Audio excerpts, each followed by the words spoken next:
अस्सलाम वालेकुम नाज़रीन, आप देख रहे हैं प्रोग्राम सियासत और सच और मैं हूं अरसलान खालिद। आज के प्रोग्राम में मैं चाहूँगा सबसे पहले वज़ीर ख़ज़ाना इसहाक़ डार साहब की जो शाम की प्रेस कॉन्फ्रेंस है उस पर बात की जाए। कल हमने देखा कि रुपए की कदर में बेतहाशा कमी हुई। जो किस्तानी IMF से वो आ नहीं रही है, शरह सूद को 3% इजाफा कर दिया गया और बार बार डिफ़ॉल्ट की बातें की जाती हैं। लेकिन इस तमाम चीज़ के लिए आज की प्रेस कॉन्फ्रेंस में इसहाक़ डार साहब इमरान खान साहब को मोरद इल्ज़ाम ठहरा रहे थे। फिर शबर जैदी साहब के हवाले से सवाल हुआ तो उनका कहना था कि वो कौन है, उन्हें जेल में होना चाहिए। फिर बहुत सारी चीज़ें उन्होंने बयान की जिसके मुताबिक इस वक्त एक तो सैलाब एक बुनियादी वजह है, फिर बहुत सारे आदाद व शुमार उन्होंने दिए। उन्होंने कहा उनकी टीम दिन रात मेहनत कर रही है और वो पूरी कोशिश कर रहे हैं। डिफ़ॉल्ट की बातें करना दुरुस्त नहीं है, ना मुल्क डिफ़ॉल्ट हुआ है ना वो मुल्क को डिफ़ॉल्ट होने देंगे और पूरी कोशिश कर रहे हैं कि इस सूरत हाल पर काबू पाया जाए। पर as a matter of fact कल मज़ीद 4 शराइत IMF ने एक ईमेल के ज़रिए आगाह किया कि आप मज़ीद सख्ती करें। एक तो जो घरेलू सार्फिन हैं उनसे बिजली पर गुज़िश्ता साल जुलाई से अब तक कुछ इजाफी चार्जेस हैं वो लेने की बात की गई है। फिर इसके साथ साथ जो किसान पैकेज है और वहाँ पर जो सब्सिडी है उसको ख़त्म करने की बात और इस तरह की कुछ और चीज़ें हैं। शरह सूद की बात मैंने पहले की, उसको भी बढ़ाने की शर्त थी। और फिर अब ये तमाम तर चीज़ें की जा रही हैं और एक तवक्को की जाती है कि हर आने वाले हफ्ते में हमें शायद IMF से कोई किस्त मौसूल हो जाएगी, लेकिन किस्त अब तक मौसूल नहीं हो रही हतमी तौर पे और शराइत मज़ीद सख्त से सख्त होती जा रही हैं जिनको पाकिस्तान को पूरा करना पड़ा, जिससे एक आम आदमी पर बेतहाशा बोझ इस वक्त हम देख रहे हैं पड़ रहा है। एक तरफ उन्होंने यकीनन इसहाक़ डार साहब ने जहाँ पर सारी की सारी बात मईशत के हवाले से की, वो हौसला तो ज़रूर दे रहे हैं, लेकिन जो फैक्ट्स एंड फिगर्स हैं, जो ग्राउंड रियलिटीज़ हैं, वो बिल्कुल एक आम आदमी के लिए हौसला अफजा नहीं है। लेकिन उसके साथ साथ वो इमरान खान साहब पर भी तनकीद करते हैं कि इमरान खान साहब ने रट लगाई हुई है मुल्क के डिफ़ॉल्ट होने की।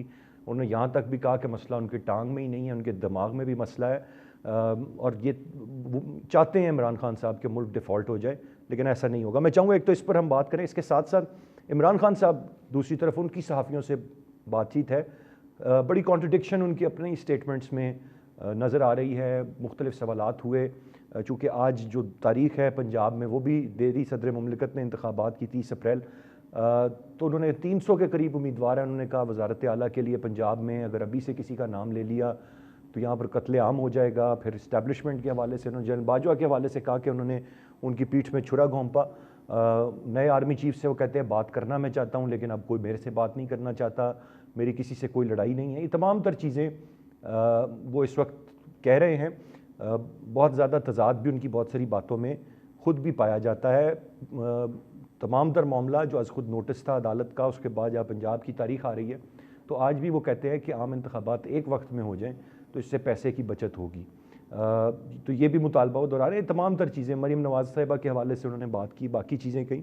मैं चाहूँगा उनके जो बयानात हैं उन पर भी हम बात करें और फिर जो इंतखाबात की तारीख़ दी गई है 30 अप्रैल की पंजाब में, उस पर भी कुछ बात की जाए कि अब किस तरह से मामलात आगे बढ़ेंगे, क्योंकि एक महीना पूरा रमज़ान मुबारक का है, उसमें क्या इलेक्शन कैंपेन्स चीज़ें जारी रहेंगी, किस हद तक मुमकिन होगा, कितनी महदूद रहेंगी और क्या वाकई 30 अप्रैल तक इंतखाबात बेहतर अंदाज में होते हुए नज़र आते हैं या नहीं। इन चीज़ों पर बात करने के लिए हमें प्रोग्राम में ज्वाइन किया है नासिर बेग चुगताई साहब ने, सीनियर सहाफ़ी हैं, सीनियर तज्ज़ियाकार हैं।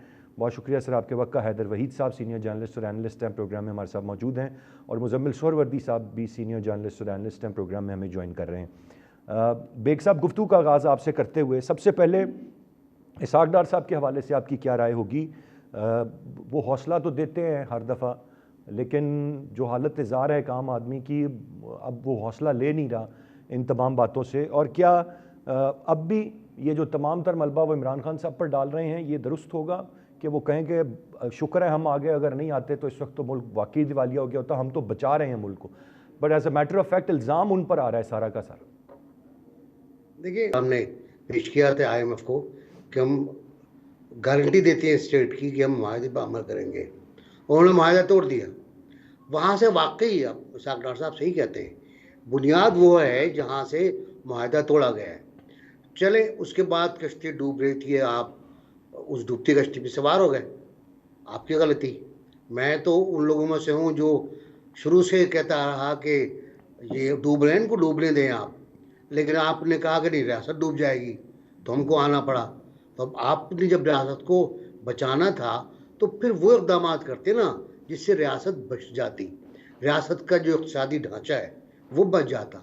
आपने वो नहीं किया, आपने अपने ही बंदे मिफ्ताह इस्माइल की जो रिफॉर्म का एक पैकेज था उसको तहस नहस कर दिया जो IMF के तहत था। जी। और उसके बाद आपने इतना डिले किया IMF से मुज़ाकरात में, मुआहदे में और उसकी शराइत पर अमल करने में। आपने होल्ड कर दिया, पेट्रोल प्राइस होल्ड कर दिया आपने डॉलर के प्राइस मार्केट में होल्ड कर दी। अच्छा, ये बातें सब पता चल जाती हैं ये साहूकारों को। जो आलमी मालियाती इदारे हैं वो बहुत टिपिकल साहूकार होते हैं, उन्हें पता होता है कि स्टेट बैंक क्या कर रहा है। उनको इल्म हो गया कि आपने होल्ड किया हुआ है डॉलर का रेट, उन्हें पता चल गया कि आपने फिर वही 74 वाली हरकतें की हैं, गिमिक शुरू कर दी है आपने इकनॉमी की। उन्होंने आपको शराइत लगा दी मजीद।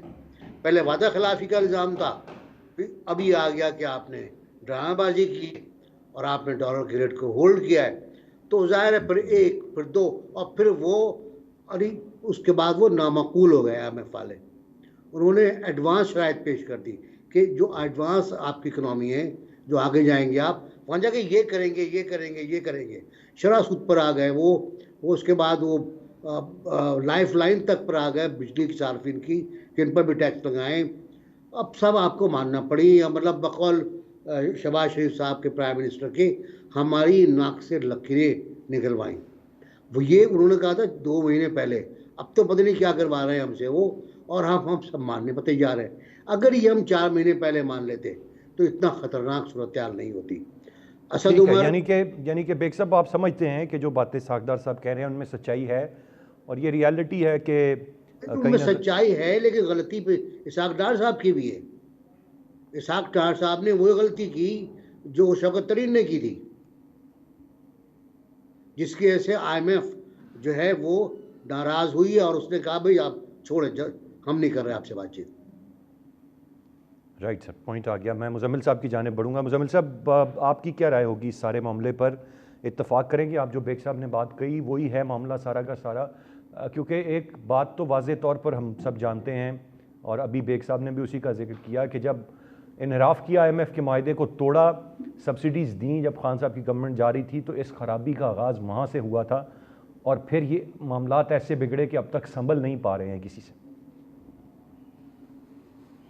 देखें, ये बात दुरुस्त है कि इमरान खान साहब ने मुआहदा तोड़ा, ये बात भी दुरुस्त है कि इमरान खान साहब ने स्टेट बैंक लिख के दिया, ये बात भी दुरुस्त है कि इमरान खान साहब ने ये IMF का मुआहदा किया जो आज हमारे लिए फांसी का फंदा बना हुआ है। लेकिन ये बात भी दुरुस्त है कि जब एक दफ़ा इस हुकूमत ने मुआहदे को दोबारा ट्रैक पे ले आई थी तो उसको फिर इसहाक डार साहब ने दोबारा डी-ट्रैक किया। हम इसहाक डार साहब को इससे बरी ज़िम्मा तो करार नहीं दे सकते हैं कि उन्होंने दोबारा डी-ट्रैक किया और उन्होंने कहा कि मैं आंखों में आंखें डाल के बात करूंगा, मैं आई डोंट केयर। यहाँ तो उन्हें दुनिया की आलमी मालियाती निज़ाम से वाकफियत नहीं थी, पाकिस्तान के हालात का पता नहीं था, या वो किसी खुशफहमी में थे। बहरहाल जो भी था उसने उसकी पाकिस्तान और पाकिस्तान की आवाम एक भारी कीमत अदा कर रही हैं। सवाल ये है कि अब जो कल हुआ वो भी तो इसहाक डार साहब की वजह से हुआ ना, कि आपने 2 दिन माहौल बनाया कि हमारी IMF से बात फिर टूट गई है, वो उन्होंने नई शराइत लगा दी हैं, स्टाफ लेवल एग्रीमेंट टूट गया है, अगली बोर्ड मीटिंग में पाकिस्तान का नाम नहीं है। ये सब खबरें तो आपने ख़ुद लीक की हैं। फिर जो अमेरिकी डिप्टी सेक्रेटरी फिनांस को आपने शिकायत लगाई IMF को, उसकी फुटेज रिलीज़ की, आपने एक माहौल बनाया कि जी बड़ी ज़्यादती हो रही है, हम मजलूम है IMF हमसे। आपको नहीं अंदाज़ा कि जब आप मार्केट में ये माहौल बनाएंगे कि IMF से मुआहदा नहीं हो रहा तो पाकिस्तान की मार्केट कितनी फ्रेजाइल है और क्या रिएक्ट करेगी अगले दिन। पहली दफ़ा उसने कल रिएक्ट किया है। ऐसा रिएक्ट तो उसने असद उमर के साथ भी किया है, ऐसा रिएक्ट उसने शौकत तरीन के साथ भी किया है, ऐसा रिएक्ट उसने मिफ्ताह इस्माइल के साथ भी किया है, ऐसा रिएक्ट उसने इसहाक डार साहब के साथ पहले भी किया है। तो उन्हें पता होना चाहिए था कि मैं ये जो रोना रो रहा हूँ इसका नतीजा अगले दिन ब्लड बाथ में निकल आएगा। और अगले दिन फिर जब ब्लड बाथ से निकल आया तो फिर आप कहने लग गए कि नहीं नहीं, पिछले 1 माह में तो हमारे रिजर्व $2 बिलियन बढ़ गए हैं, हमारे पास तो अब 5 बिलियन से ज़्यादा हैं, आपने 24 घंटे में सारी शराइत भी पूरी कर दी। भाई काम 15 दिन पहले कर देते। तो मेरा मतलब है आपने 5 रुपये पेट्रोल सस्ता क्यों किया जब आपने 3 रुपये 94 पैसे बिजली महंगी करनी है। एक दफ़ा पाकिस्तान की रियासत को मजबूत कर लें, मुझे 5 रुपये पेट्रोल सस्ता होने का वो फ़ायदा नहीं हुआ जो शायद पाकिस्तान की रियासत को नुकसान हुआ है उसका। या तो आपने जो सारा बढ़ाया था कम करे। तो इसलिए मैं समझता हूँ कि पॉलिसीज़ में जब तक मालियाती पॉलिसीज़ में यकसुई नहीं आएगी, एक कंसिस्टेंसी नहीं आएगी सोच में और पॉलिसी में, हम इस तरह के टर्मोइल में रहेंगे। जब हमारी पॉलिसीज़ में आप बार बार ना, इमरान खान साहब ने भी यही गलती की, वज़ीर ख़जाना बदलते रहे, और अब नून लीग ने भी यही गलती की, वज़ीर ख़जाना बदलते हैं। अब सूरत हाल है कि जब नया वज़ीर ख़जाना आता है वो अपनी नई सोच के साथ आ जाता है, नई मालियाती पॉलिसी के साथ आ जाता है, और वो समझता है कि वो बहुत कुछ कर सकता है जो पहले ने नहीं किया। तो इसलिए मैं समझता हूँ कि आज जो इस टर्मोइल का हम शिकार हैं उसमें इमरान खान साहब का हिस्सा ज़रूर मौजूद होगा जी, लेकिन इसहाक डार साहब भी बरीउज़ ज़िम्मा नहीं है। राइट, ठीक है सर, बिल्कुल सही। मैं नासिर बेग साहब आपसे जानना चाहूँगा, मुजम्मिल साहब की गुफ्तगू सुनी, आपकी गुफ्तगू सुनी सर, अगर थोड़ा सा हम माजी पे नज़र डालें तो सभी को तो अब तक हमने ट्राई कर ली है। इमरान खान साहब जो कि बिल्कुल हम समझते थे कि उनके ऐसे खिलाड़ी हैं जब वो मैदान में आएंगे तो सबको हैरान कर देंगे, वो असद उमर साहब थे। फिर माजी के tested and tried Hafeez Sheikh साहब हों या शौकत तरीन साहब हों, वो आए, फिर हुकूमत की तब्दीली हुई और फिर हमने देखा मिफ्ता इस्माइल आए, फिर आखिरी उम्मीद की किरण थी कि वो इसहाक डार साहब का दौर बड़ा अच्छा था, डॉलर रुपये की कदर बड़ी अच्छी थी, तो इसहाक डार साहब आए, उनके लैंड होने की खबर से ही पता लगा कि जी रुपये की कदर में इजाफा हुआ है। आज वो भी नाकाम है, तो अब बचा कौन है जिसको हम ट्राई करके इस हद तक ख़राब हुई हुई मैशत को बेहतरी की तरफ ला सकते हैं? देखिए, मुजम्मिल साहब और मैं आमतौर से प्रोग्राम में साथी होते हैं और हम यही बात कर रहे होते हैं कि अगर ये तजुर्बा ना करते इसहाक डार साहब का और मिफ्ता इस्माइल को आप एक जो ट्रैक पर वो आए हुए थे उस ट्रैक पर चलने देते और उस ट्रैक पर वो ट्रक नहीं आ जाता जो इसहाक डार साहब लेकर आए, तो शायद आपकी हालत इतनी ख़राब ना होती। आपके ताल्लुकात IMF से देखें, तो IMF एक हकीकत है, IMF एक बनिया है। वो आपको जब कर्ज देता है तो पहले चेक करता है कि आप में रीपे करने की कितनी सलाहियत है, कितनी। और देखिए, मूडीज़ हुआ या पूर स्टैंडर्ड हुआ वगैरह वगैरह, इनकी जो रेटिंग होती है वो भी इसी बुनियाद के ऊपर होती है। वो भी आपसे मोहब्बत नहीं करते हैं जब वो बढ़ाते हैं रेटिंग आपकी या कम करते हैं, वो भी आपकी जो इकनॉमी की सूरत हाल है, कंडीशंस है, आपके मौसम है, आपकी ज़मीन है, आपकी सियासत है, उसको सबको देखकर वो आपको, अब तो आप माइनस CC पे चले गए ना भाई, पहले आप पॉजिटिव CC पर थे, या आपने स्लाइड किया है पॉजिटिव B से और माइनस CC पे गए हैं अब आप CCC पर, तो कोई वजह तो है ना। तो अब ये हुआ कि इसहाक डार साहब ने अगर धागा वहीं से उठाया होता, सिरा जहाँ से मिफ्ता इस्माइल ने छोड़ा था, तो शायद बात आगे बढ़ जाती। लेकिन वो किसी जोम में थे, किसी उनको वो ओवर कॉन्फिडेंस थे, ओवर, जिस तरह इमरान खान साहब हैं उस तरह वो भी हैं और बहुत गुस्से में बात करते हैं वो। आज भी अगर देखें, अगर आप, तो अगर तू इस्तीफ़ा दो, तू जेल में हो, तू फैसले करते हैं, फैसले कि ये जिस तरह इमरान खान साहब करते हैं फैसले कि ये गद्दार है, ये फलां है, ये फलां, तो डार साहब की भी यही कैफियत है। बिल्कुल सही, उनकी बड़ी चैरिटी है, सब कुछ है, लेकिन वो इस मुजम्मिल साहब ने सही कहा कि इस नए जो मालियाती निज़ाम के तकाज़ों को वो समझ नहीं पाए, जहाँ चीन और अमेरिका और दीगर ममालिक रीस्ट्रक्चरिंग ऑफ लोन पर तैयार ही नहीं है। कल आपको देखिए ना, कल आप किस तरह आइसोलेट होते हैं। चाइना का कल बयान आ गया कि पाकिस्तान को बाज़ ममालिक अपनी बुनियाद परस्त इक़्तिसादी पॉलिसियों के बाइस उससे नाइंसाफ़ी कर रहे हैं। इसका मतलब है चाइना जो है वो आपको ये बता रहा है कि आप तन्हा हो गए हो भाई, अब आप एक ही सहारा है आपका कि जो मेरे मैं कह रहा हूँ आप वो ही करते रहो। अब आप वापस जाए CPEC की तरफ। CPEC के साथ, चाइना के साथ जो इमरान खान साहब ने किया जी, उसके नतीजा आपको अब मिल रहा था आपको कि आप अलग थलग हो गए थे दुनिया में। ना अमेरिका आपके साथ था, अमेरिका को आपने साजिशी कह दिया, गद्दार कह दिया, CPEC को आपने रोक दिया, सऊदी अरब से ताल्लुकात आपके ख़राब हो गए, जो उन्होंने जहाज़ वापस ले लिया, तो अकेले यको तनहा थे। अब बेहतरी की सूरत आ रही थी, खारजा पॉलिसी में। बेग साहब कता कलामी की माजरत, आज इमरान खान साहब ने तो कहा है कि वो मोहम्मद बिन सलमान के साथ आज भी राब्ते में हैं।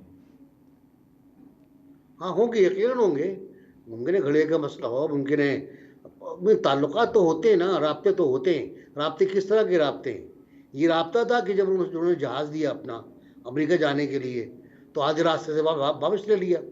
ये था, ये राब्ते थे कि आपने उनकी घड़ी भेज दी यार, वो उनको उसकी इत्तला मिल गई, तो ज़ाहिर राब्ते होंगे, आपने उनसे बात करने की कोशिश की होगी, उन्होंने आपसे बात की होगी, जिस तरह आप आर्मी चीफ से बात करने की कोशिश कर रहे हैं, वो बात नहीं कर रहे हैं।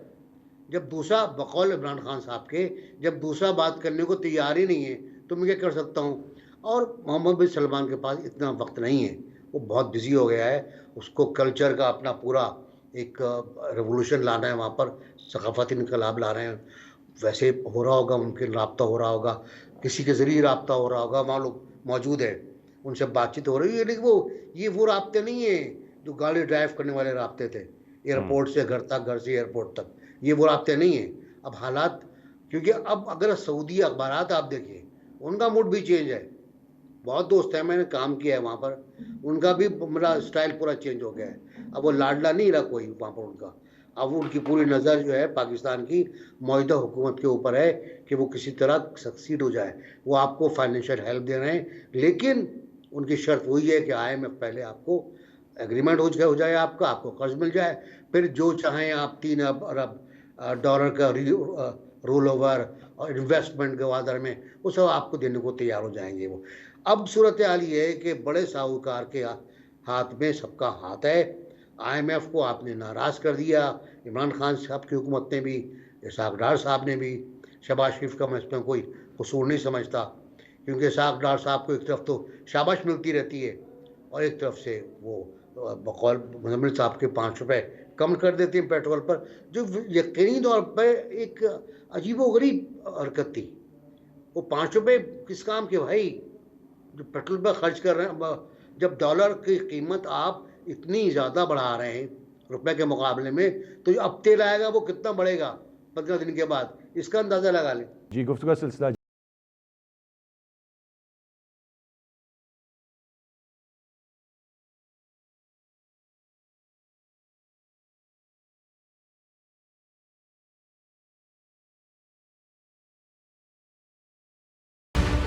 जी, वेलकम बैक। मैं मुजम्मिल साहब की जानिब बढ़ूँगा। मुजम्मिल साहब, एक चीज़ जो इसहाक डार साहब बड़ा गिला करते नज़र आए और करते हैं और बार बार कहते हैं कि इमरान खान साहब मुल्क को डिफ़ॉल्ट की रट उन्होंने लगाई हुई है और वो डिफ़ॉल्ट करना चाहते हैं या कराना चाहते हैं, और फिर वो आज भी बता रहे हैं कि इसका स्टॉक मार्केट पर असर पड़ता है जब इस तरह की बात की जाती है। बात तो दुरुस्त है, शायद नहीं करनी चाहिए जब तक कंसर्न जो कॉर्नर्स हैं वो अनाउंस ना कर दें कि मुल्क डिफ़ॉल्ट हो गया, लेकिन नून लीग के अपने लोग भी तो इसी तरह के बयान दे रहे हैं। ख्वाजा आसिफ साहब ने रिसेंटली बयान दिया और बहुत सारे इनके रहनुमा खुद बार बार डिफ़ॉल्ट कहते हैं, हम डिफ़ॉल्ट की तरफ जा नहीं रहे, हम डिफ़ॉल्ट हो चुके हैं। वो भी तो यही बातें करते हैं। सर, इस पे क्या राय होगी आपकी? ठीक बात है, कम से कम हुकूमत का तो एक नैरेटिव होना चाहिए इकॉनमी के हवाले से। अगर आप डिफ़ॉल्ट से बचा रहे हैं और आप कह रहे हैं कि हमने बचा लिया है, तो फिर सबको एक बात करनी चाहिए कि हमने बचा लिया है। फिर ये वज़रा मुख्तलिफ़ बातें क्यों करते हैं और मुख्तलिफ़ बयानियाँ क्यों हैं? पहले डार साहब बैठ के पूरी हुकूमत को एक अपना नैरेटिव, अपना एक बयानिया समझा लें कि ये बात है, ताकि सब वो बात कर सकें। इमरान खान साहब जो बात कर रहे हैं, PTI जो माहौल बना रही है, मैं उससे एग्री करता हूँ कि वो मुल्क में डिफ़ॉल्ट का माहौल बना रहे हैं। वो आम आदमी को ये यकीन दिलाना चाहते हैं कि मुल्क डिफ़ॉल्ट कर रहा है और हम सेवियर हैं। लेकिन इस हुकूमत ने भी तो अपनी बात करनी है ना। ये 2-3 तरह की बात क्यों करती है? ये एक दिन क्यों कहती है कि IMF जुल्म कर रहा है और अगले दिन क्यों कहती है कि हमारे हालात बहुत अच्छे हैं? इनकी तो एक बात होनी चाहिए ना। मेरा मौक़िफ़ ये है कि गवर्नमेंट तो अपना हाउस इन ऑर्डर कर ले, इमरान खान साहब को बाद में मैनेज कर लेंगे, रो लेंगे, पिट लेंगे, कंडेम कर लेंगे, वो ठीक है। वो गलत कर रहे हैं, उन्होंने मुआहदा तोड़ा, गलत किया, और वो आज अपने इक़्तिदार के लिए पाकिस्तान की इकॉनमी के साथ खेल रहे हैं। मैं एग्री करता हूँ इस बात से। वो मुल्क में डिफ़ॉल्ट का पूरा माहौल बना रहे हैं। उन्होंने इन्वेस्टर को अदम इस्तेहकाम की वजह से इन्वेस्टर का शेक कर दिया सारा कॉन्फिडेंस। ये सब कुछ उन्होंने किया है। इस पर इमरान खान साहब की माफ़ी नहीं हो सकती है। लेकिन अगर 10% भी हुकूमत ने हिस्सा डाला है और 90% इमरान खान ने हिस्सा डाला है, तो हुकूमत का 10% उस 90% पर भारी है, क्योंकि हुकूमत का तो ये काम नहीं है वो करे। इमरान खान साहब तो इक़्तिदार के लालच में कर रहे हैं, हमें समझ आ रही है। हुकूमत किस लालच में कर रही है? ख्वाजा आसिफ साहब क्यों बयान दे रहे हैं क्यों नहीं आप मिफ्ता को मैनेज करते? शायद खकान अब्बासी क्या बात कर रहे हैं, आप बात करें, दूसरे बुजुर्ग क्या बात कर रहे हैं। तो इसलिए हुकूमत को आपस में बैठ के अपनी इकोनॉमिक पॉलिसी के हवाले से वन पेज पे आना चाहिए। जब पूरी हुकूमत वन पेज पे आ जाएगी फिर हम इमरान खान की बात कर लेंगे। अभी तो हुकूमत वन पेज पे नज़र नहीं आ रही है। बिल्कुल सही, हुकूमत खुद वन पेज पर नज़र नहीं आ रही है इस वक्त हमें। और ये रियलिटी है। यहाँ पर यह भी तज़किरा हो जाए कि अभी जब ये बड़ा इजाफा पेट्रोल की प्राइसेस में हुआ है तो मरीम नवाज़ साहिबा ने ख़ुद को अलहदा कर मिया। इससे पहले जब मिफ्ता साहब के टाइम पे पेट्रोल बढ़ा तो नवाज शरीफ साहब नाराज़ हुए। पर ये तमाम तर चीज़ें की जा रही हैं, बोझ आम आदमी पर पड़ रहा है। पर सवाल ये आया कि ये जो बजाय नाराज़गी या ये जो इस तरह के बयानात हैं, ये अपनी साख बेहतर रखने के लिए या अपनी पॉपुलैरिटी बरकरार रखने के लिए या हमदर्दी शो करने के लिए दिए जाते हैं, या वाकई कोई दर्द आम आदमी का या आवाम का है भी। खान साहब भी जब बेरोज़गारी की बात करते थे तो उनका रिसेशन आता है, दुनिया में लोग बेरोज़गार होते हैं, कोई ऐसी बड़ी बात नहीं है। तो इस तरह की बहुत सारी चीज़ें हैं जो शायद जो आप कह लीजिए कि मज़ीद दुख पहुंचाती हैं आम आदमी को, जो पहले ही सफ़र कर रहा होता है और फिर उसके बाद जब वो अपनी सियासी क़यादत की जानिब से इस तरह का रवैया देखता है। थोड़ा सा आप आगे बढ़ते हुए इमरान खान साहब के हवाले से बात कर लेते हैं। बेग साहब, इमरान खान साहब ने सहाफ़ियों से बातचीत की, वो अब इस्टेब्लिशमेंट से बातचीत करना चाहते हैं। उनको अभी नाम नहीं देना है कि वज़ीर आला कौन होगा। 300 के करीब उम्मीदवार हैं उनके बकौल। उनका मखसूस नशिस्तों पर आई हुई ख़वातीन भी चाहती हैं कि वो भी वज़ारत आला के मनसब पर आएँ। बहुत सारी कॉन्ट्रडिक्शन इमरान खान साहब की बहुत सारी चीज़ों में नज़र आती है। कैसे देखते हैं आप उनकी इस हालिया जो टॉक है? क्या कुछ मूड उनका बदला हुआ है? वो इस्टेब्लिशमेंट को इनवाइट कर रहे हैं, इनविटेशन दे रहे हैं, गिला कर रहे हैं कि आप अब मुझे इंगेज नहीं कर रहे, मेरे से बात नहीं कर रहे? कैसे देखते हैं आप इसे? बहुत इंटरेस्टिंग हफ्ता गुजरा है ये जनाब इमरान खान साहब के लिए, उनकी पॉलिसी के लिए, उनकी फरमुदात के लिए। अब मेरे साथ जो मसला है वो ये है कि मैं किस चीज़ को सही समझूं। मैं उस बात को सही समझूं कि हमारे सबसे बड़े मोहसिन जनरल बाजवा हैं। हमारी हुकूमत को जनरल बाजवा ने जितना सपोर्ट किया वो नाकाबिल बयान है। मैं क्या उस बात को सपोर्ट करूं जब उन्होंने कहा कि जनरल बाजवा हुकूमत की इक़्तिसादी कौंसिल की रुकन होंगे, वो बैठे भी वहाँ पर। सब कुछ तो आपने जनरल बाजवा को दे दिया था, आप बहुत खुश थे। आज आप कहते हैं कि जनरल बाजवा ने रूस के ख़िलाफ़ तकरीर की, उनका कोर्ट मार्शल होना चाहिए। मुझे समझ में नहीं आ रही ये कोर्ट मार्शल किस तरह का करना चाहते हैं। उनका जो उनसे गिला है, आर्मी से कह लें, उनसे कह लें, वो ये है कि मुझे क्यों नहीं बचाया, मुझे क्यों नहीं रुकने दिया, अदम एतमाद की तहरीक क्यों पास हो गई, अदम एतमाद क्यों होने दिया। उनका गिला ये सुप्रीम कोर्ट से भी है कि क्यों आपने रात को अदालत खोली। वो ज़्यादा आगे नहीं बढ़े, वरना शायद मुझे यकीन नहीं है, शायद कंटेम्प्ट में बड़े कंटेम्प्ट में चले जाते, लेकिन वो उन्होंने आगे नहीं बढ़े। वो फिर वो अमेरिका के ख़िलाफ़ जितने स्ट्रॉन्ग पॉइंट ऑफ व्यू से आए थे एक कागज़ लहराते हुए, उसका क्या हो गया? वो साइफर कहाँ चला गया? मुझे याद है उसी रोज़ कहा था कि ये कागज़ साइफर है ही नहीं। और मेरा चैलेंज था, आपका प्रोग्राम में भी था, मैं और प्रोग्राम में था, कि साइफर इस कागज़ पे होता ही नहीं है, इस कागज़ पे होता ही नहीं है। बकौल एक जज साहब के कि अगर साइफर मेरे सामने आया, उन्होंने दौरान समात कहा, तो मैं अपनी आंखें बंद कर लूँगा, क्योंकि वो सीक्रेट एक्ट के तहत आता है उसको पढ़ना। आप लहरा रहे हो उसको जलसे के अंदर। अमेरिका से साजिश हुई, अमेरिका की हुकूमत ने साजिश की, आते गए नीचे। और अब क्या सूरत हाल है? अब अमेरिकी सफ़ीर से मुलाकातों के लिए लोग भेज रहे हैं आप। फवाद चौधरी की पर बेग साहब, बात यह आपने बड़ा तफसील से बताया, उन्होंने बहुत सारे बयानिए अपने तब्दील किए हैं, वो एक बात पर कायम नहीं रहे हैं। उनकी एक स्टेटमेंट और दूसरी में बड़ा तजाद होता है, लेकिन एक बड़ी तादाद जो उनको सपोर्ट करती है वो हर चीज़ पर आंखें बंद करके एतमाद कर लेते। नहीं, वो बिल्कुल सही बात है। ऐसा होता है इस दुनिया में, ऐसा होता है। भुट्टो साहब की फांसी के बाद लोगों ने खुद को जिंदा जला लिया था, अपने ऊपर तेल डाल के, पेट्रोल डाल के, और उनको हुकूमत ने जलने दिया था, फौजी हुकूमत ने। यहाँ जो सूरत हाल है, यहाँ आर्मी का रह गया कि वो अब आर्मी चीफ से कह रहे हैं कि भाई मुझसे बात कर लें आप, दावतनामा भेज रहे हैं उनको, और फिर डिप्रेशन है, एक फ्रस्ट्रेशन है, एक डिप्रेशन है, एक कंट्राडिक्शन है। तीनों चीज़ें उस एक प्रेस कॉन्फ्रेंस में मौजूद हैं, जहाँ कुछ साफी दोस्त भी मौजूद थे हमारे, जो सही बता रहे हैं हमको कि वो कह रहे हैं कि मुझसे वो बात ही नहीं करना चाहते। पहले आप कह रहे थे हमें बात नहीं करनी चाहिए, अब आप कह रहे हैं मैं उनसे बात करना चाहता हूँ। भाई अब हिज़्ब इख्तिलाफ का चीफ का सरबराह क्यों बात करना चाह रहा है आर्मी चीफ से? क्या वजह है? ये कहने के लिए कि मुझे फिर ले आओ, ये कहने के लिए कि जनाब मुझे ऐसे इंतखाबात में मुझे कामयाब करा दो, लोगों को मेरे सपोर्ट पर लगा दो, ये कहने के लिए, या गलत फहमियाँ दूर करने के लिए? कौन सी गलत फहमियाँ? कोर्ट मार्शल वाली गलत फहमी, जनरल बाजवा वाली? क्या क्या करना है? कुछ कुछ समझ में नहीं आ रहा।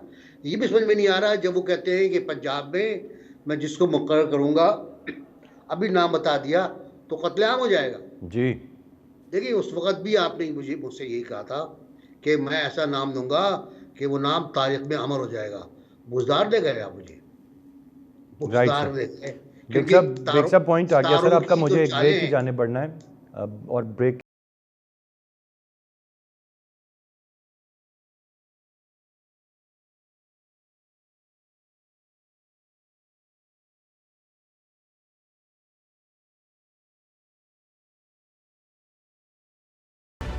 जी वेलकम बैक। हैदर वहीद साहब सीनियर जर्नलिस्ट एनालिस्ट हमें प्रोग्राम में ज्वाइन किया है। मुजम्मिल सोहरवर्दी और नासिर बेग चुगताई साहब भी हमारे साथ मौजूद हैं। कुछ बातें हम ऑलरेडी कर चुके हैं हैदर वहीद साहब, लेकिन इस वक्त बात हम कर रहे हैं जो इमरान खान साहब की आज सहाफ़ियों से गुफ्तगू है, और दोबारा से जो वो ये कह रहे हैं कि वो आर्मी चीफ से बात करना चाहते हैं, उनसे कोई बात नहीं कर रहा है, और बाकी जो वो तमाम तर बातें कह रहे हैं, ये मज़ीद हर चीज़ जो है वो उसमें तज़ाद हमें नज़र आता है। खान साहब की एक जो स्टेटमेंट, जो गुफ्तगू आज होती है और फिर जो उसके बाद होती है, वो कांस्टेंट नहीं रहती, वो चेंज होती रहती है। क्या राय होगी सर इस पर आपकी? बिल्कुल, इमरान खान साहब बदलते वक्त के साथ अपना नैरेटिव भी बदलते हैं, अपने मामलात बदलते हैं, कभी बिगाड़ते हैं फिर सुलझाते हैं, और वो देख रहे हैं कि मकबूलियत का जो पार है, अपनी परवाज के लिए उन्होंने कुछ मैनेज कर लिया है, लेकिन कबूलियत जो है वो दूसरा पार है परवाज के लिए।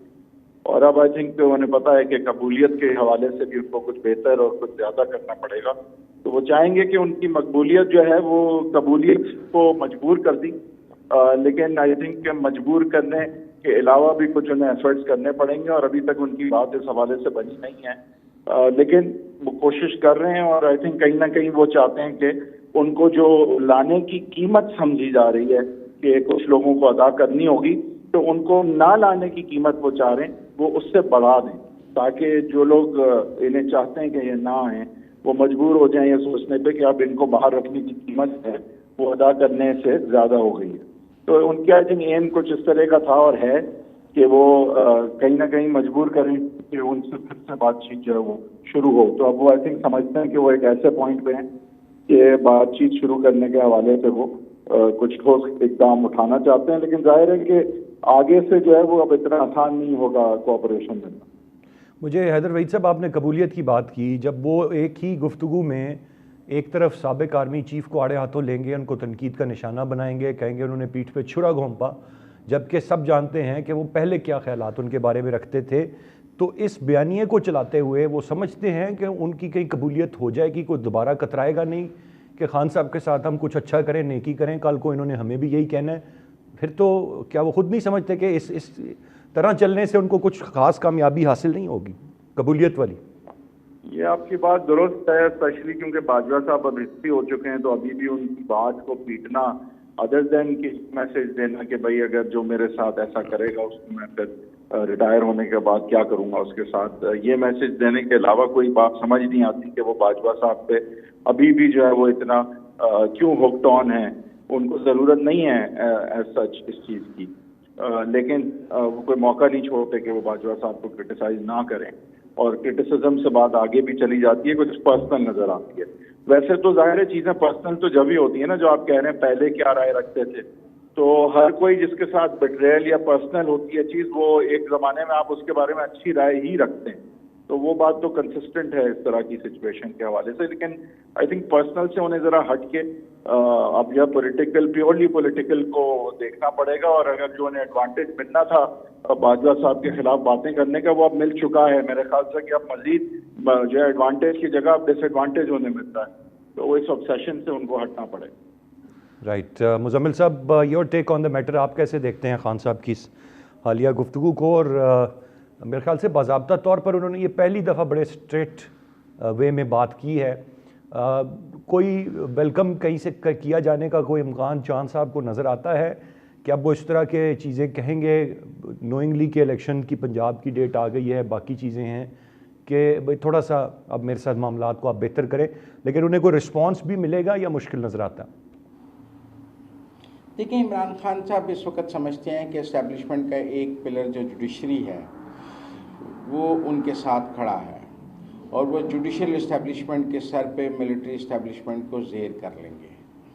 उनके ख्याल में उनके साथ अदालतें का जो रवैया है, जिसे लाडला कहा जाता है, उसके बाद उन्हें मिलिट्री इस्टेब्लिशमेंट की उतनी ज़रूरत नहीं है जितनी आम फहम में समझी जाती है, क्योंकि जुडिशरी वो सारे काम कर लेती है जो मिलिट्री इस्टेब्लिशमेंट ने करने होते हैं। आप देखें कि अभी तक खान साहब को जो रिलीफ मिला है वो मिसाली है। शाम को अदालतें लगी हैं, आउट ऑफ द बॉक्स काम हुए हैं। लाहौर हाई कोर्ट का रवैया देख लें, आप सुप्रीम कोर्ट का रवैया देख लें, सो मोटिव से देख लें। तो इसलिए मैं समझता हूँ कि इस वक्त इमरान खान मिलिट्री इस्टेब्लिशमेंट की उतनी केयर नहीं कर रहे जितनी आम हालात में हमारे सियासतदान करते हैं। लिहाजा हमें उनकी गुफ्तगू में मिलिट्री इस्टेब्लिशमेंट के हवाले से एक कैजुअल एटीट्यूड नज़र आता है जो अक्सर सियासतदानों में नहीं होता जब वो पाकिस्तान में सियासत कर रहे हैं। और उसकी वजह मैं समझता हूँ कि पाकिस्तान के इस्टेब्लिशमेंट के दो मेन पिलर हैं, मिलिट्री इस्टेब्लिशमेंट और जुडिशल इस्टेब्लिशमेंट। इन दोनों ने मिलकर पाकिस्तान में इस्टेब्लिशमेंट को एक शक्ल दी है जिसे हम इस्टेब्लिशमेंट कहते हैं। अगर इस्टेब्लिशमेंट में तकसीम है मिलिट्री इस्टेब्लिशमेंट और जुडिशल इस्टेब्लिशमेंट के दरमियान, और एक धड़ा इमरान खान के साथ खड़ा है जुडिशल इस्टेब्लिशमेंट का, तो वो समझते हैं दूसरे धड़े की इतनी ज़रूरत नहीं है, दूसरा धड़ा अपनी ज़रूरत को मेरे साथ आ जाएगा। ठीक है ना? तो इसलिए जो उनके लहजे में आपको केयर फ्री और एक कैजुअलनेस नज़र आती है उनकी गुफ्तगू में कि I don't care about it, court martial बनता था, ये बनता था, वो बनता था, नहीं मिलना चाहता तो मैं क्या करूं, पता नहीं किसने कह दिया मेरा दुश्मन हो गया है। तो ये गुफ्तगू इससे पहले हम आर्मी चीफ्स के बारे में कम सुनते थे जी, लेकिन इस वक्त आज के माहौल में जब इमरान खान के सर पे एक इस्टेब्लिशमेंट का हाथ मौजूद है तो वो दूसरी इस्टेब्लिशमेंट को आंखें दिखा सकते हैं और वो दिखा भी रहे हैं। बिल्कुल सही। मैं ज़रा अब राय क्विकली लेना चाहूँगा। अब जो इलेक्शन की तारीख का ऐलान हुआ है, बेग साहब बड़ी लेदे थी कि होंगे नहीं होंगे, जनरल इलेक्शन इस साल में होंगे, सूबाई तो छोड़े, ये तमाम तर बातें थीं। अब 30 अप्रैल का ऐलान कराने के बाद जो सदर ममलिकत ने कर दिया है, अब समझते हैं कि तमाम चीज़ें स्मूथ सेलिंग होगी और ये इसी तरह मुकर्रर वक्त पर मामलात हो जाएंगे और फिर हम जनरल इलेक्शन की जानिब बढ़ेंगे, या कोई अब भी आप समझते हैं कि कहीं ना कहीं से कुछ क्वेश्चंस रेज हो सकते हैं, कोई मामलात को नज़रिया ज़रूरत कोई चीज़ बन सकती है? मेरा ख्याल है अभी चीज़ें मौजूद हैं, रुकावटें मौजूद हैं, अभी हम मंजिल तक पहुँचे नहीं हैं। 30 अप्रैल को जब पोलिंग हो रही होगी फिर आपसे बात करूँगा, अगर नहीं हो रही होगी तब भी बात करूँगा मैं आपसे कि नहीं हो रही। मेरा ख्याल है कि अभी जो रुकावटें जो सुप्रीम कोर्ट ने जिनका जिक्र किया है रुकावटों का मौजूद हैं। फंड नहीं है आपके पास, और आज तो खान साहब ने भी कहा है कि इंतखाबात एक साथ होने चाहिए जी। खान साहब की तरफ से तजवीज़ आना बड़ी बात है। अब वो इंतखाबात अगस्त में हो, सितंबर में हो, नवंबर में हो, सब एक साथ होने चाहिए। और ये बात सबको पता है कि पूरे 6-7 महीने अगर आपने इंतखाबी अमल किया तो आपकी इकनॉमी का असर क्या होगा, आपके अमन व अमान का असर क्या होगा। दूसरी बात सिक्योरिटी की है कि आर्मी तैयार नहीं है आपको देने को सिक्योरिटी। वो कह रहे हैं पोलिंग स्टेशन पर बंदा खड़ा नहीं करेंगे और ये बहुत ख़तरनाक सूरत हाल होगी। इलेक्शन कमीशन इसके बगैर काम नहीं करेगा। और तीसरी बात ये अदलिया को तैयार नहीं है आरओ देने के लिए, रिटर्निंग ऑफिसर्स देने के लिए अदलिया तैयार नहीं है। और तीनों बातों का जिक्र इलेक्शन कमीशन ने एक ऐसे केस में कर दिया था, चीफ इलेक्शन कमिश्नर ने, जिसका ताल्लुक इलेक्शन से था ही नहीं। और ये बहुत बड़ा एक हमारे यहाँ इशू बना और अदालत में भी गया ये कि डोगर की तकर्री और तबादले के मसले पर बेंच ने चीफ इलेक्शन कमिश्नर को तलब भी क्यों किया। खैर वही बात हो गई थी। ये बात सब तस्लीम करते हैं कि इन 3 एलिमेंट्स की मौजूदगी के बगैर इंतखाबात नहीं हो सकते। देखते क्या होता है, क्या आइन का आर्टिकल 254 मैटर करता है, बड़ा सवाल। मुजम्मिल साहब, 30 अप्रैल पे इंतखाबात आपको होते पंजाब में नज़र आ रहे हैं या रुकावटें देख रहे हैं सारे मामले में आप कहीं ना कहीं? नहीं, अभी इश्क में इम्तहां और भी हैं, इस जहां से आगे जहां और भी हैं। अभी तो मेरा मतलब है कि बहुत कुछ होना है 30 अप्रैल तक। अभी तो आज इमरान खान साहब भी इकट्ठे इंतखाबात की बात कर रहे थे क्योंकि उनको यकीन था कि 30 अप्रैल को नहीं हो सकेंगे। लिहाजा मुझे नहीं लगता कि ये तारीख़ देने से फ़िलहाल इलेक्शन कमीशन ने ख़ुद को तौहीन अदालत से बचाया है और कुछ वक्त जो दरकार था मिलिट्री इस्टेब्लिशमेंट को भी, गवर्नमेंट को भी चीज़ों को मैनेज करने के लिए वो लिया गया है और मेरे ख़्याल में वो अगले 10-15 दिन में चीज़ों को मैनेज करके फिर हालात बदल जाएंगे। चीज़ों को मैनेज करके हालात बदलते हुए नज़र आ रहे हैं आपको? बिल्कुल, मेरे ख़्याल में हालात बदल जाएंगे और एकदम यू टर्न आएगा इसमें। मुझे 30 अप्रैल को इंतखाबात होते नज़र नहीं आ रहे। सही, 30 अप्रैल को आपको इंतखाबात होते नज़र नहीं आ रहे। इमरान खान साहब ने भी बात का इजहार किया। हैदर वहीद साहब, इमरान खान साहब भी आज कह रहे हैं कि मुल्क भर में आम इंतखाबात एक वक्त पे हो जाएं तो पैसे की बचत होगी और बहुत सारी चीज़ें सेटल डाउन भी हो जाएंगी, लेकिन उसके लिए या तो फिर 30 अप्रैल को ही जनरल इलेक्शन हो जाएं या जनरल इलेक्शन जो सूबाई असम्बली का इलेक्शन है पंजाब का वो 30 को ना हो, उसको मज़ीद पोस्टपोन कर दिया जाए, जनरल इलेक्शंस के साथ ही सब इलेक्शंस हों। कैसे देखते हैं आपको ये 30 अप्रैल वाला मामला होते हुए नज़र आ रहा है या मुश्किल है? देखिए, नेशनल असेंबली के इलेक्शन तो बिल्कुल भी नहीं होंगे ये 30 अप्रैल को। जहाँ तक सूबाई असेंबलीज के इलेक्शंस की बात है, अगर ये ईसीपी ने खुद तजवीज़ ना किया होता तो मुझे भी काफ़ी डाउट था, लेकिन अब ईसीपी ने खुद ही तजवीज़ जब कर दी है और सुप्रीम कोर्ट का फैसला भी है, तो अगर कहीं से सबवर्ट होना था सुप्रीम कोर्ट का फैसला तो वो ईसीपी से होना था। इल्ज़ाम भी ईसीपी के हवाले से आपको पता है जो खान साहब लगाते आए हैं। तो अब ईसीपी ने खुद जो डेट तजवीज़ कर दी है तो मेरे ख्याल से कहीं ना कहीं एक्सेप्टेंस इस बात की अब है कि सूबाई असेंबली के इलेक्शन जो हैं वो होने हैं और 30 अप्रैल नहीं तो उसके आगे पीछे कहीं होने हैं। लेकिन नेशनल असेंबली के बिल्कुल भी नहीं होंगे क्योंकि नेशनल असेंबली के इलेक्शन होने से पहले कुछ चीज़ें हैं जो होनी है जो अभी तक हुई नहीं है और जिनके लिए वक्त लगता है। हैदर वहीद साहब, एक आम ख्याल ये है कि जब 2 सूबाई असम्बलियों के इंतखाबात हो जाते हैं और वहाँ पर हुकूमतें फॉर्म हो जाती हैं, फिर जनरल इलेक्शंस पर बहुत सारे सवालात उठेंगे, तो जो इस्तेहकाम जिसकी हमें ज़रूरत है शायद हम जा ही ना पाएँ उसकी तरफ और मज़ीद सवालात और अदम इस्तेहकाम जारी रहे मुल्क में। ये बिल्कुल हो सकता है और आपस में सूबाई हुकूमतों की वफाक के साथ क्या रिलेशनशिप होगी, सेम पार्टी की हुकूमतें होंगी नहीं होंगी, ये सारे मामलात अपनी जगह हैं। लेकिन मेरा नहीं ख्याल कि ये वजह बनेगी कि इमरान खान साहब जो है ये सूबाई असेंबली के इलेक्शन का मौका अपने हाथ से जाने दें और बोलेंगे नहीं चलें ठीक है नवंबर में सारे इलेक्शन करा दें। तो इसलिए मेरे ख्याल से ना फेडरल गवर्नमेंट अप्रैल में कराएगी नेशनल असेंबली के इलेक्शन और ना खान साहब अब जो है मौका मिला है after the supreme court judgment और ये जो ईसीपी की तजवीज़ है इस मौके को वो जाने देंगे कि नेशनल असेंबली के इलेक्शन जो हैं वो साथ हो जाएं। अब कोई मिडिल ग्राउंड अगर हो जाता है कोई अगस्त का और समथिंग लाइक दैट तो मे बी, लेकिन अप्रैल में ना नेशनल असेंबली के होंगे और मैं नहीं देख रहा कि नवंबर तक खान साहब रुकने देंगे सूबाई assembly. Right sir, point taken. तीनों रिस्पेक्टेबल गेस्ट का बहुत बहुत शुक्रिया अदा करना चाहूँगा। गुफ्तगू आपने सुनी। इस वक्त बहुत सारे चैलेंजेस हैं, मैशत, economic condition of the country, सियासत अपनी अपनी जगह पर हो रही है, इंतखाबात की तारीख आ गई पंजाब की, फिर भी बहुत सारी रुकावटें हैं। दुआ यही की जा सकती है कि इस्तेहकाम आए, अदम इस्तेहकाम की सूरत ख़त्म हो, मैशत बेहतर हो, एक आम आदमी खुशहाल हो और चीज़ें बेहतरी की जानिब जाएँ। आज के प्रोग्राम से इतना ही।